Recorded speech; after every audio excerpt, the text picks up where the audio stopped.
اس کے بعد ابرار کو کہیں وہ آزادی والا جو ہمارا فیورٹ اس وقت نمبر رضیہ سلطانہ.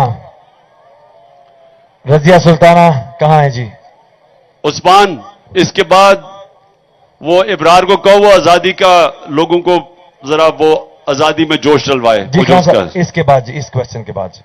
میرا نام رضیہ سلطانہ ہے اور ہم نے صاحب آپ کے لیے خواتین نے بہت جدوجہد کی ہے اور خواتین کے لیے میرے سوال کو آپ نے اپنے پاس رکھنا ہے کہ جب آپ آئیں گے مطلب ہمارے وزیر اعظم بن کے آئیں گے تو آپ خواتین کو صحیح حقیقی آزادی بھی دیں گے اور اس کے علاوہ خواتین کے لیے آپ بہت اچھے فیصلے بھی کریں گے آئی ٹی میں اور میں اسمال بزنس انڈسٹری میں بھی آپ سے مدد مانگوں گی کہ آپ خواتین کو پروموٹ کریں گے.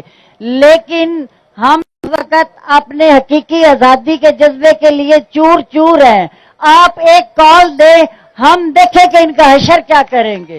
ہم آپ کو حقیقی آزادی لے کے دکھائیں گے.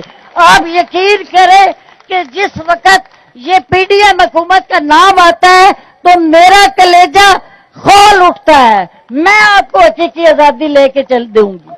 آپ چلے میرے ساتھ، ہم جاتی عمرہ تک بھی پہنچیں گے اور ہم اس حکومت کو توڑ کے رکھ دیں گے.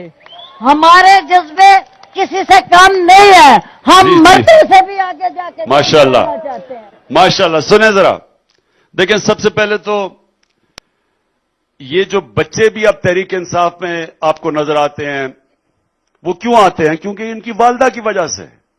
جو ہماری خواتین ہیں وہ اتنی ان میں شعور آ چکا ہے کہ وہ گھر گھر کے اندر اب انقلاب آ رہا ہے. بچے جو ہیں وہ پولیٹیسائز ہو گئے جو کبھی پہلے نہیں تھے پاکستان کی تاریخ میں. تو یہ اس لیے کہ جب ایک قوم کی خواتین وہ جاگ جاتی ہیں، ان میں شعور آ جاتا ہے تو وہ پھر ساری قوم کو جگا دیتی ہیں. جو میری سب سے بڑا جو میرے اوپر اثر تھا وہ میری والدہ کا تھا. اور میری والدہ وہ تھیں جنہوں نے تحریک پاکستان کے اندر شرکت کی ہوئی تھی، وہ اس کا حصہ تھی. تو ہمیں انہوں نے بچپن سے یہ آزادی کی ہمارے اندر وہ جذبہ ڈالا تھا. اور اس لیے میں سارا وقت اپنی ساری زندگی اپنے آپ کو آزاد انسان سمجھتا تھا. مجھے کبھی غلامی قبول نہیں تھی.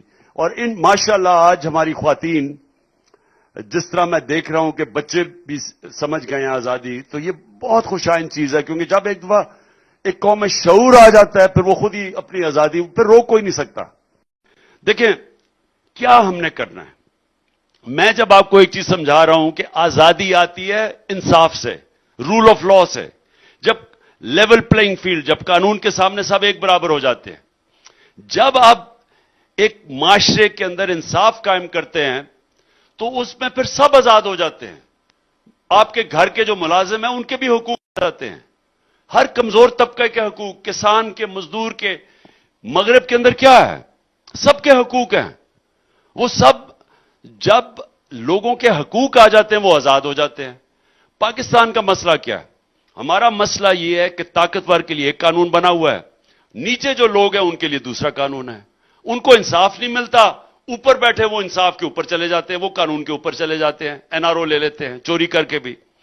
تو جو آپ چاہ رہی ہیں نا عورتوں کو ہم نے اس ملک کے اندر پورے جو ان کا اللہ نے ان میں صلاحیتیں دی ہیں وہ کیسے ابھر سکتی ہیں؟ وہ ویسے ابھر سکتی ہیں جیسے پاکستانی یہاں بیچارے مزدور جاتے ہیں برطانیہ میں، وہ کیسے اوپر آتے ہیں؟ کیونکہ ان کا نظام ان کو انصاف دیتا ہے. ان کو وہ محنت کرتے ہیں، ٹیکس دیتے ہیں، ان کو پھل ملتا اس کا. ہمارے ملک میں نہیں ملتا. ہمارے ملک میں ایک اوپر کی کلاس ہمیشہ اوپر چلی جاتی ہے، بیچارہ عام آدمی اوپر ہی نہیں آ سکتے. اور اس میں عورتیں بھی ہیں، اس میں مزدور بھی ہیں، اس میں ہر کمزور طبقہ ہے. تو جنگ جو ہے نا وہ آپ کی آزادی کی جنگ ہے، حقیقی آزادی کی. وہ تب جب انصاف کا نظام آپ کے حقوق دے. اب عورتیں ہیں 90% پاکستان میں عورتوں کو تو جائیداد میں نہیں حصہ ملتا. شرعی طور پہ اللہ نے قرآن میں لکھا ہوا ہے کہ عورتوں کی جائیداد میں ان کا حصہ ہے. لیکن آپ ذرا پاکستان میں جا کے دیکھیں، عورتوں کو حصہ ہی نہیں دیتے جائیداد میں، جبکہ اللہ نے شریعت میں لکھا ہوا ہے.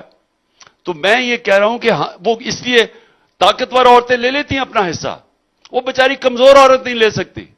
تو ہم نے اپنے ملک میں کمزور اور طاقتور کو قانون کے سامنے ایک لے کے آنا ہے. یہ قوم خود ہی اٹھ جائے گی, خود ہی سارے آپ دیکھیں گے ہماری عورتیں, ہمارے کمزور طبقہ اوپر آ جائے گا انشاءاللہ.